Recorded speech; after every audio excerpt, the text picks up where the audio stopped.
ఈరోజు red TV ద్వారా రాష్ట్ర ప్రజలకు కాంగ్రెస్ పార్టీ తరఫున నేను ఒక మెసేజ్ ఇవ్వదలుచుకుంటున్నాను.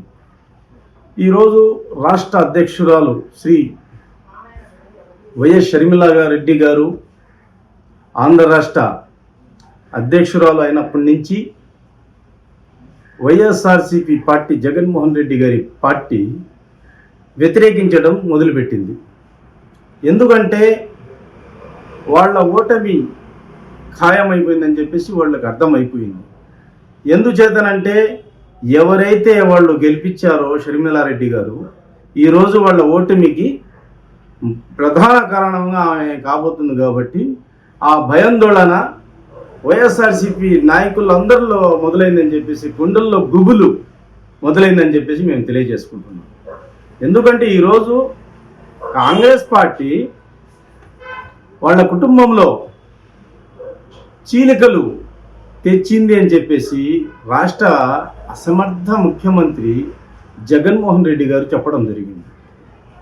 ఈరోజు సొంత చెల్లి అతని మీద అతని ఓటమి కావాల్సింది అని చెప్పేసి ఎందుకు వచ్చిందంటే ఈ రాష్ట్ర ప్రయోజనాలు ముఖ్యం. వాళ్ళకి 5 సంవత్సరాలు అధికారం ఇస్తే, గత ప్రభుత్వం చంద్రబాబు నాయుడు గారికి 5 సంవత్సరాలు ఇస్తే,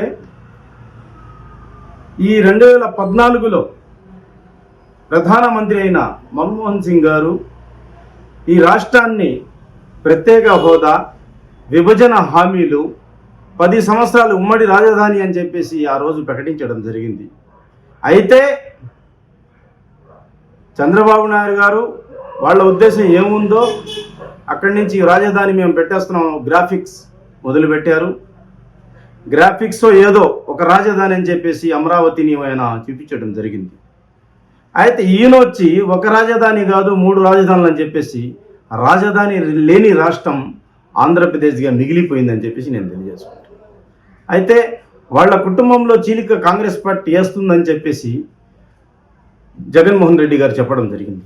అయితే ఈరోజు షర్మిల గారు దాన్ని కౌంటర్గా ఈరోజు మా కుటుంబానికి చీలిక అవ్వడానికి కారకుడు ఎవడంటే జగన్మోహన్ రెడ్డి గారు అని చెప్పేసి ఆయన చెప్పడం జరిగింది. ఆమె ఎందుకంటే ఆమె చెప్పడానికి కారణం నేను చెప్తాను చూడండి. వాళ్ళ చిన్నాయన్ని చంపేశారు గత చంద్రబాబు నాయుడు ప్రభుత్వంలో. నారాసారి వారి రక్త చరిత్ర అని చెప్పేసి ఈయనే చెప్పడం జరిగింది. 12 గంటల దాకా వచ్చేసి హార్ట్ స్ట్రోక్ అని చెప్పేసి సాక్షి టీవీలో చూపించడం జరిగింది. తర్వాత చంద్రబాబు నాయుడే చంపించాడని చెప్పేసి చెప్పడం జరిగింది. అయితే ఈ రోజుటి వరకు ఆ హత్య ఎందుకు జరిగింది, ఎవరు చంపారు అని చెప్పి చూస్తే స్వయాన నువ్వు ఎవరికైతే ఎంపీ అవినాష్ రెడ్డి మీ తమ్ముడు కేవలం ఎంపీ సీట్ కోసం తన ప్రాణాలు పోయాడని చెప్పేసి ఈరోజు ఎంక్వైరీలో వచ్చింది.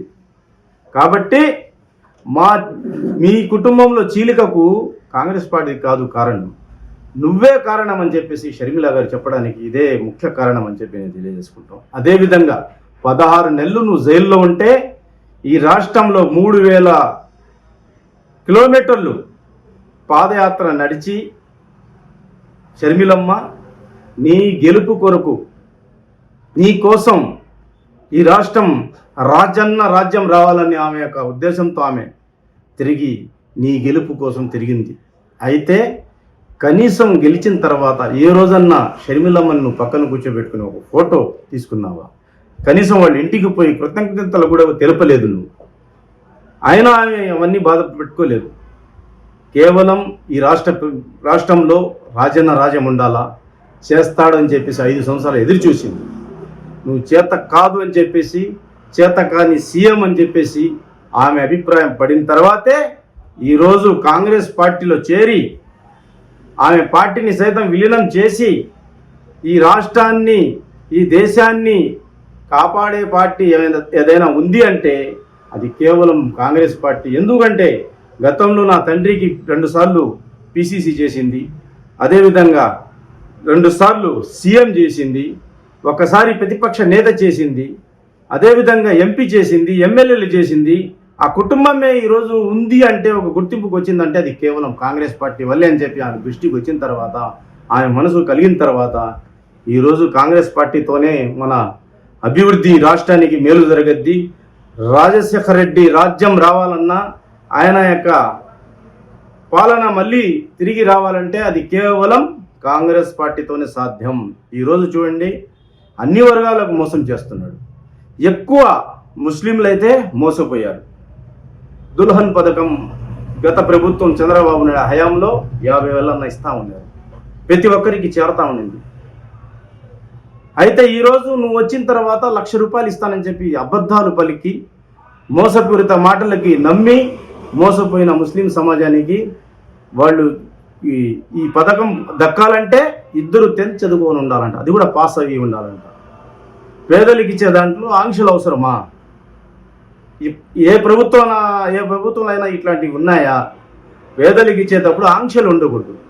ఇస్తానని చెప్పినప్పుడు బేషరతుగా ఇచ్చేయాలి. ఆ పథకం పెట్టినప్పుడు కొన్ని వేల మంది అప్లై చేసుకుంటే 360 350 మందికి ఇచ్చారు. ముస్లిం సమాజంలో ఆడపిల్లకాయలకి చదువు తక్కువ అని అతనికి తెలుసు. కాబట్టే ఇటువంటి అన్ని పేదరికంలో ఉన్నాం మేము. విద్య ఆపేశాడు, విదేశీ విద్య ఆపేశాడు, స్కాలర్షిప్స్ రావటం లేదు. ఇవన్నీ ఎవరు? నువ్వు అసమర్థ పాలనలోనే. కాబట్టి ఈరోజు నీ కుటుంబం నుంచి ఆ దేవుడు నీకు శాపం తగిలింది. ఆ శాపంతోనే ఈరోజు షర్మిలమ్మ ఆమె నిజం తెలుసుకొని, నీ వల్ల కాదు, ఈ రాష్ట్రానికి అభివృద్ధి, డెవలప్మెంట్ కావాలంటే అది కేవలం కాంగ్రెస్ పార్టీతోనే సాధ్యం అని చెప్పడం. వాడు గుట్కా వాడు చెప్తున్నాడు, కొడాలి నాని ఈమెని విమర్శించే స్థాయి అతనిది. అదేవిధంగా ఇక్కడ బిల్డప్ అనిల్ చెప్తున్నాడు. అదేవిధంగా సజ్జాల అతను చెప్తున్నాడు, ఈమె ఏం కాదు, మేమంతా కష్టపడాం, అందరూ కష్టపడారే అని చెప్పింది ఆమె. నా ఒక్క కష్టంతో నేను రాలేదు జగన్మోహన్ రెడ్డి, చాలామంది కష్టం ఉంది, చాలామంది డబ్బు పెట్టారు, చాలామంది ఆస్తులు అమ్ముకున్నారు, ఇవన్నీ చేసి నీ మీద నమ్మకంతోనే నీకు సీఎం చేశారని చెప్పడం జరిగింది.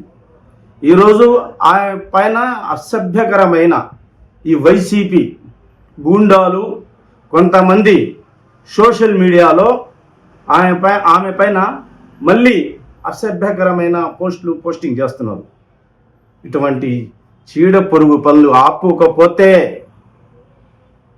మీకు దరిద్రం ఆ దేవుడు నెత్తి మీద ఆల్రెడీ కూర్చొని ఉంది. నువ్వు చెప్తున్నావు 175 అని, ఈరోజు నిన్న చెప్తున్నాడు. ఏం చెప్పాడు? నన్ను గెలిపిస్తే ఉంటాను లేకపోతే పోతానని నువ్వు ఆల్రెడీ పోయావు. కానీ వీళ్ళు అంబేద్కర్ గారి స్టాచ్యూ పెద్దవి కడుతున్నారు. అంబేద్కర్ ఆశయాలు లేవు. మీరు చూస్తున్నారు, పక్కన రాష్ట్రంలో తెలంగాణలో చాలా పెద్ద విగ్రహం కట్టాడు కేసీఆర్. కానీ ఆయన ఆశయాలకు ఆ విగ్రహానికి పొంతే లేదు. అలాగే ఎవరైతే ఆయన ఆ విగ్రహాలు కట్టి దాన్ని చూపించి ఓట్లు అడగాలంటే అది కుదరదు. మీరు గ్రౌండ్లో ఫెయిల్ అయిపోయారు. గ్రౌండ్లో ఏం లేదు. అన్ని సామాజిక వర్గంలో నష్టపోయారు. ఫస్ట్ ఏమనుకుంటున్నారంటే, ఈ జగన్మోహన్ రెడ్డి ప్రభుత్వం పోకపోతే ఈ రాష్ట్రం వదిలి వేరే రాష్ట్రాల్లో పోయి వ్యాపారాలు చేసుకోవాలనే పరిస్థితి వస్తుందని చెప్పేసి చెప్పడం జరుగుతుంది. కాబట్టి ఈ రోజుటికైనా